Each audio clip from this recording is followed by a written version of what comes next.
अध्याय 47। शैतान की अपनी साजिश। तब आदम और हव्वा गुफा में आए, परंतु उनके जल चुके शरीरों को छोड़ने वाली आग से कांपते हुए।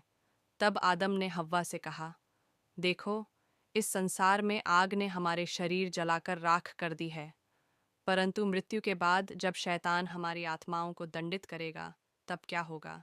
क्या हमारा उद्धार तब तक दूर है, जब तक परमेश्वर न आए और अपनी दया से अपने वादे को पूरा न करे?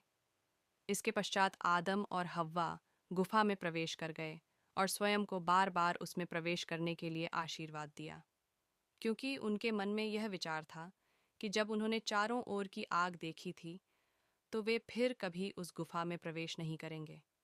परंतु जैसे ही सूर्यास्त हुआ, आग अभी भी जल रही थी और गुफा में आदम और हव्वा के निकट पहुंच रही थी, जिस कारण वे उसमें सो नहीं सके। सूर्यास्त के पश्चात वे गुफा से बाहर निकल आए। यह बाग से बाहर आने के 40वें 7वें दिन था।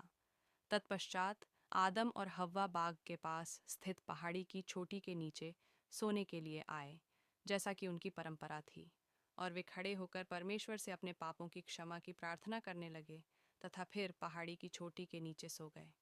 परंतु शैतान, जो सभी भलाई का द्वेषी है, ने अपने भीतर सोचा, जहाँ परमेश्वर ने आदम के साथ वाचा करके उसे उद्धार का वादा किया है और जो भी कठिनाइयाँ मुझसे हुई हैं उनसे छुड़ाने का आश्वासन दिया है, परंतु उसने मुझसे कभी कोई वाचा नहीं की और न ही मुझे मेरी कठिनाइयों से छुड़ाने का वादा किया है।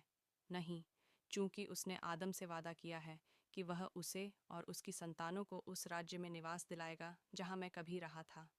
अब मैं आदम को मार डालूंगा, पृथ्वी से उसे मिटा दिया जाएगा और पृथ्वी केवल मेरे लिए छोड़ी जाएगी, ताकि जब वह मर जाए तो उसकी कोई संतति न बच पाए जो उस राज्य की विरासत में आए जो मेरे अपना रहेगा।